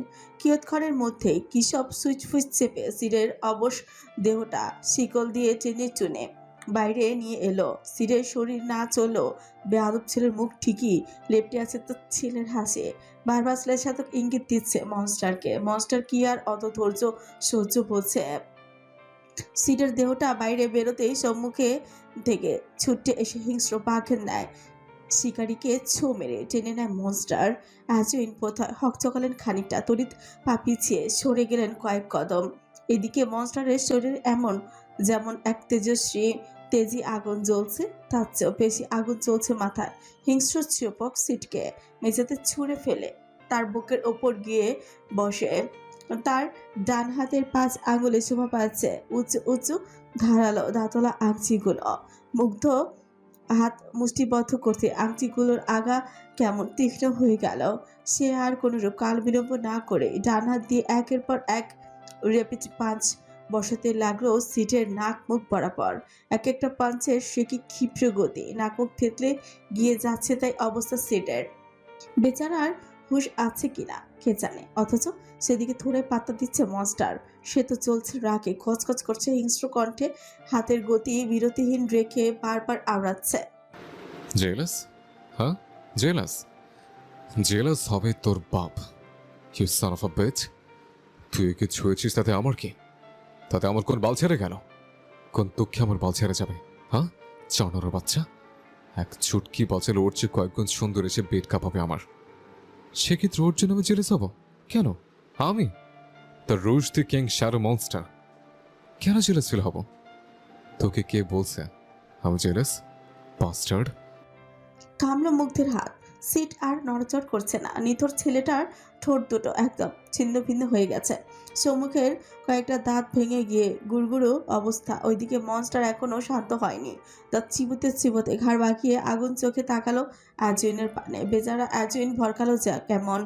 তক্ষুনি শুকনো ফাঁকা চোখ গিলে মাথা নোয়াতেই মুগ্ধ কেমন মনস্টার চোখের পলকে উঠে এসে ফের থাবা বসল অ্যাজুইনের কঞ্চা। অ্যাজুইন শক্ত হয়ে গেল ভয়ে, চোখ নামিয়ে রাখলো ছায়। কুন্তিতে কেবল পৌঁছালো মনস্টারের হুঙ্কার। হাই, তুই বল আমি জেলাস? ওই বাস্টার্ড বললো আমি নাকি জেলাস? আমাকে কোন দিক থেকে মনে হচ্ছে আমি জেলাস? কথা বল অ্যাডউইন, অদারওয়াইজ তোকেও মেরে ফেলবো আমি। হিংস্র হুঙ্কারে তটস্থ অ্যাজুইন। যেখানে শরীর কাঁপছে ভয়, সেখানে কণ্ঠ ফুরে থোড়ায় আওয়াজ বেরোবে। বেচারার অবুঝ মন ভেতরে ভেতরে বারংবার চিচিয়ে যাচ্ছে। হ্যাঁ মনস্টার, আপনি জেলাস। তো আবার কোনো সাধারণ নিয়মে নয়, বরং এক্সেসিভ মাত্রায় জেলাস।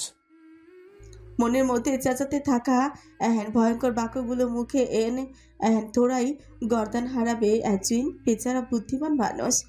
তৎক্ষণাৎ মুখে কপচ ভাবভঙ্গি ফুটিয়ে তোতলাতে তোতলাতে বলল, একদম না মনস্টার, আপনি আবার জেলাস? ইম্পসিবল। নিজের পাল্লায় উত্তর পড়ায় রাগটা বোধহয় খানিকটা প্রশমিতই হয়েছে মনস্টারের। সে আলগোছে ছেড়ে দিল অ্যাজুইনের কঞ্চা। রাগে ফুসফুস করতে করতে কদম বাড়ল সম্মুখে। দাঁত খিচে বলল, ব্লাডি বাস্টার্ড, আমি বলো নাকি আমি নাকি জেলাস? গজগজ করতে করতে এগোচ্ছে মুগ্ধ। দরজার একদম সন্নিকটে এসে দাঁড়াতে আচমকা পদযুগল ফের থমকালো তার। মস্তিষ্কে তড়াক পেঁচে উঠল আরেক কথা। সিট তখন কি বলল? সে মনস্টারের ভোগে হাত দিয়েছে বলো? সত্যি তার শিকারে সিট হাত দিয়েছে। কথাখানা মনে পড়তে ফের জ্বলে উঠল মনস্টারের মাথা তালো। দৃষ্টি চোয়ালটা থরথর করছে এখন।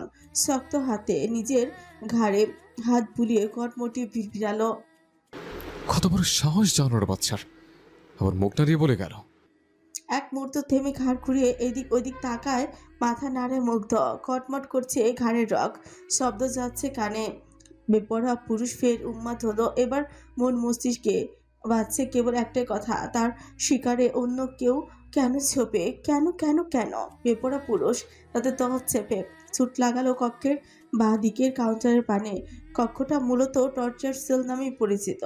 একটা মানুষকে ঠিক যত রকমের কষ্ট দিয়ে মারা যায় তার সকল আইটেম বুঝি এখানে পুঙ্খানুপুঙ্খভাবে সাজানো রয়েছে। যুবক ছুটছে এসে তৎক্ষণাৎ হাতে তুলল ঝা তক্তকে ধারালো অস্ত্রটা, অতঃপর তা দিয়েই এগুলো সিডের পানে। এডুইন কিঙ্কর তো বিমুঠ হয়ে দাঁড়িয়ে আছে একপাশে। মনস্টার চলে গিয়ে ফিরে এলো কেন, আবার কি করবে কে জানে। এডুইনের ভাবনার মাঝে মুগ্ধ গিয়ে বসলো সিডের পেটের উপর। তারপর কোনো দিকে না তাকে বেপরা উন্মাদ ছেলে একের পর এক আঘাত বসালো সিডের বুকে। মনস্টার সুদর্শন মুখখানা আর সে কি ভয়ঙ্কর রূপ বেরিয়েছে, সে বোধহয় নিজের মধ্যেই নেই। সিডের বুকে একের পর এক আঘাত করতে করতে সে কেমন অদ্ভুত কঠিন গলায় হুঙ্কার ছিঁড়ে উঠল। She is mine. Only mine. The only consequences of touching her is death. হতবাক অ্যাজের ছোট চোখে মুখে একটা অবাকের ছাপ, বিচক্ষণ মস্তিষ্ক তার জানান দিচ্ছে আগত কোনো কিছুর পূর্বাভাস। নির্দয় রুশতি কিং ধীরে ধীরে অ্যাডিক্ট হচ্ছে একটা সাধারণ মেয়ের প্রতি, অথচ তার মন তা মানতেই চাইছে না। অ্যাডুইন চিন্তিত হলো এইসব ভাবতে ভাবতে দি শ্যাডো মনস্টারের মতন একজন নির্দয় মাফিয়াও কিনা শেষমেশ প্রেমে পড়তে চাচ্ছে। কিন্তু এর পরিণাম শীতাতপ নিয়ন্ত্রিত হিমশীতল কক্ষ, গোলাকার মখমলের বিছানায় অচেতন হয়ে পড়ে আছে মাহি। মাথায় বাঁধা মোচা ব্যান্ডেজ, নাকের ওপর ওয়ান স্ট্রিপ ব্যান্ড। মেয়েটা নিঃশ্বাসের গতি বজ্র ক্ষীণ হয়ে যাচ্ছে কেন যেন। বিছানায় চারিদিকে গোল হয়ে পড়ে আছে প্যালেসের কয়েকজন মহিলা ডাক্তার এবং মেডস। তাদের চোখে মুখে স্পষ্ট চিন্তার ছাপ। মেয়েটার জ্ঞান নেই গত 7 ঘন্টা যাবৎ। নিঃশ্বাসের গতিও কেমন যেন কমে কমে যাচ্ছে। কোনোরূপ ইন্টারনাল ইনজুরি হলো কিনা তাও বোঝার তো জো নেই। সে তো ভাগ্য ভালো, সময় মতো মিলা গিয়ে খুঁজে পেয়েছে মেয়েটাকে। তাও যাচ্ছে তাই অবস্থায়, সারা শরীরে তার ডুবেই ছিল ময়লায়। মাথাটা পড়েছিল বাথটবের উপরে। মিলা অত আহত থাকা সত্ত্বেও সবাইকে ডেকে এনে মেয়েটাকে উদ্ধার করেছে। তবে মেয়েটার কেন যেন জ্ঞান ফিরছে না। মিলা বসে আছে মাহির একদম গা ঘেঁষে। মেয়েটা কাঁদছে ফুপিয়ে ফুপিয়ে, মনে মনে নিজেকে কত যে দোষারোপ করে যাচ্ছে বারবার, আর মনে হাওড়াচ্ছে। সব আমার দোষ। সেদিন আমি কেন তোমায় একা ছেড়ে গেলাম, কেন থাকলাম না তোমার সাথে? মিলার বুক ভার হয়ে গেছে মাহির কষ্টে। নাক টানতে টানতে আলগোছে নিজের 2 হাতের মুঠোয় চেপে ধরে মাহির ডান হাত। এক দৃষ্টিতে মাহির মলিন মুখপানে তাকিয়ে হঠাৎই টের পেল কক্ষে আগমন ঘটেছে একজন দাম্ভিক কদমের। তৎক্ষণাৎ জড়সড় হয়ে গেল সবাই। মাথাটা নুইয়ে দৃষ্টি ফেললো মেঝেতে। মিলাও উঠে দাঁড়ায় কাল বিলম্ব ছাড়াই।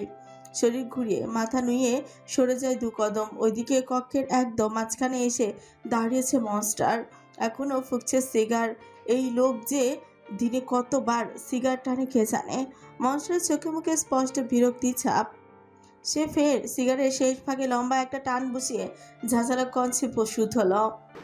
এই বান্তির মেয়ে এখনো শুয়ে আছে কেন? মিলা তটস্থ, ভয়ে মুখ দিয়ে কথা বেরোনোর জোগাড় নেই তার। ডাক্তারদের মধ্য থেকে এক কম বয়সী পারস্য সুন্দরী খানিক্ষণ দনুমনু করে হঠাৎই জানালো, বিগত 7 ঘন্টা ধরে ওর জ্ঞান নেই মনস্তার। নিঃশ্বাস নেওয়ার গতিটাও কেমন কমে যাচ্ছে। আই থিঙ্ক ওর ভালো ট্রিটমেন্টের প্রয়োজন। এক্ষেত্রে ওকে হসপিটালাইজ করলে বোধহয় ভালো হয়। কথাটা বলতে না বলতে পাশ থেকে একজন ফট করে চিমটি কেটে বসলো মধ্যবয়সীর পেটের ধারে। মধ্যবয়সী বিচক্ষণা হয়তো আজ করলে নিজের পোকামি।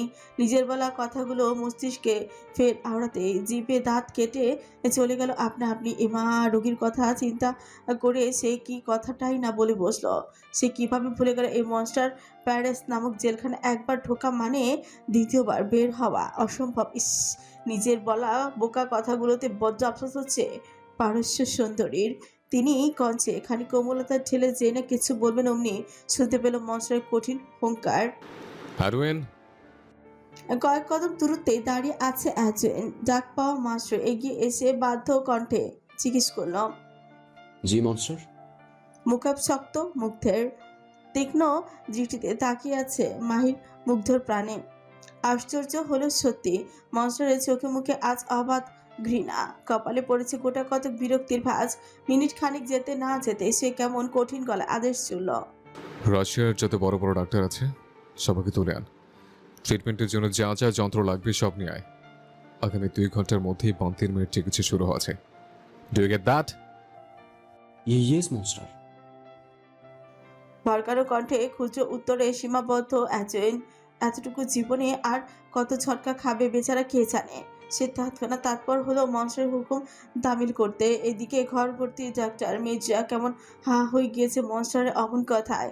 প্রত্যেকেরই মনের মাঝে লুকায়িত সন্দেহের দানাগুলো যেন তীব্র থেকে তীব্রতর হচ্ছে। তাহলে তারা যা শুনেছে তা কি সত্যি? মেয়েটা কি তবে মনস্টারের স্পেশাল কেউ? এদিকে মুগ্ধ এবার কণ্ঠ উঁচিয়ে বলে উঠছে, লিভ। ব্যাস একটা শব্দ, আর তাতেই সবাই কেমন সুরসুর করে বেরিয়ে গেল ঘর ছেড়ে। মুগ্ধ তখনই ধীরে পায়ে এগিয়ে আনে মাহির দিকে। ছোটে সিগারে দিচ্ছে লম্বা লম্বা টান। ধীরে সুস্থে মাহির পাশে বসে মুখ ভর্তি ধোঁয়াগুলো এক ঝটকায় ফু দিয়ে বসে অচেতন মেয়েটার মুখপানে। এতে মুগ্ধের পৈশাচিক আনন্দ মিলল কিনা কে জানে, তবে মাহির পানে কিয়ৎক্ষণ এক দৃষ্টিতে তাকিয়ে থেকে তার ঘৃণাগুলো বাড়তে লাগলো কয়েক গুণ। সেটা কেমন যেন চোহাল নাড়াচ্ছে এইদিক ওইদিক, তাতে দাঁত চেপে কটমট করে শব্দ বেরোচ্ছে বাহিরে। সে এবার কোনো রূপ ভরিতা ছাড়াই বলে উঠছে, এত সহজে তোকে মরতে দিচ্ছি না বান্তির মেয়ে, এখনো তো অনেক বাকি।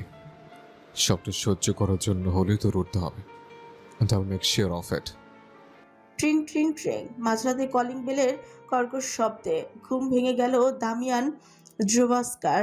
রাশিয়ার অন্যতম বিখ্যাত ফিজিওলজিস্ট হিসেবে পরিচিত ও ব্যক্তি বেশিরভাগই সময় হোটেলেই রাত কাটান। তার ভাষ্যমতে ইঞ্জেকশনের সিরিজ এবং নাড়ি দুটোকেই একবারের অধিক ব্যবহার করা স্বাস্থ্যের জন্য অনুপযোগী। তাই তো রাত কাটান হোটেলে নিত্য নতুন পার্টনার নিয়ে। আজও তার ব্যতিক্রম নয়। ঘুম ঘুম চোখে দরজার কাছে এগিয়ে আসেন দামিয়ান। অত সাথের ঘুমটা তার মাত্রাই তো ধরা দিয়েছে চোখের পাতায়। আর অমনি সুখের পোকা হিসেবে অত রাতে তার ঘরের দরজায় আগমন ঘটল কার কে জানে। দামিয়ান বিরক্ত মুখে দরজার কাছে এসে দাঁড়াতেই কলিং বেলে ফের চাপ পড়ল। এ পর্যায়ে বিরক্তিটা বোধহয় মাত্রা ছাড়িয়ে গেল তার। তিনি কেমন বিরক্ত মুখে চক্রান্ত শব্দ তুলে তৎক্ষণাৎ দরজার নব ঘোরালো। দরজাটা হা করে খুলতে চোখে পড়ল সামনে দাঁড়িয়ে থাকা মুখোশধারী এক লোককে। দামে শিকুচকায় তিরকি মেজাজে আওড়ায়, Who the hell you are, bloody asshole? সম্মুখে দাঁড়িয়ে থাকা ব্যক্তিটির মুখ দেখা যাচ্ছে না, ফলে স্পষ্ট নয় তার মুখ অভিব্যক্তি। দামিয়ানের এহেন অপমানিত কথায় রাগ করলেন কিনা কে জানে। মুখোশধারী তৎক্ষণাৎ কোমরের পিছে লুকায়িত রাখা নিজের হাত দুটো সামনে এনে কি যেন একটা স্প্রে করলেন দামিয়ানের মুখ বরাবর। দামিয়ান হকচকায় তিক্ততায় বুদ্ধি আওড়াতে গেলেই টের পেলেন তার মাথা ঘোরাচ্ছে, চোখ দুটোর সামনে সবটা কেমন ঝাপসা হচ্ছে ক্রমশ। শরীরে বল বুঝি হারিয়ে যাচ্ছে কোথাও। তিনি আর দাঁড়িয়ে থাকতে পারলেন না। নিজের পা দুটোয় টলমল করে শরীরে ঘুরে পড়তে গেলেই সম্মুখের মুখোশধারী দুহাতে আগলে ধরল তাকে।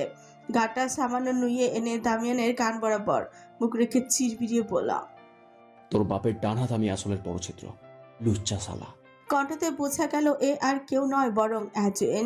চিরবিরিয়ে দামিয়ানের মতো অমন মোটাসোটা লোকটাকে কি সুন্দর ঘাড়ের উপর তুলে নিল ছেলেটা। সম্মুখে পা বাড়াতে বাড়াতে দাঁত খিচে আওড়ালো, নেহাত মনস্টারের আদেশ বলে তোর মতো আলুর বস্তাকে ঘাড়ে তুলে নিয়ে যাচ্ছে, নাহলে এতক্ষণে আমি গালি দেবার কারণে তোকে ঠিক গোরস্থানে ফেলে আসতাম। Bloody assault. নামি দামি মানুষদের প্রাইভেট জেট এবং বিমানের জন্য নির্মিত রানওয়ে একপাশে দাঁড় করিয়ে রাখা মনস্টার এম নামক প্রাইভেট বিমানটি আলিশান বিমানের প্রশস্ত সিটে বসে আছে দামিয়ান। ধীরে ধীরে ঘুম ভাঙছে তার। চোখ দুটি পিটপিট করে খুলে নিয়ে সামনে তাকাতে বড়সড় একা ছটকায় খেলো গায়ে। এ কি, সে কোথায়?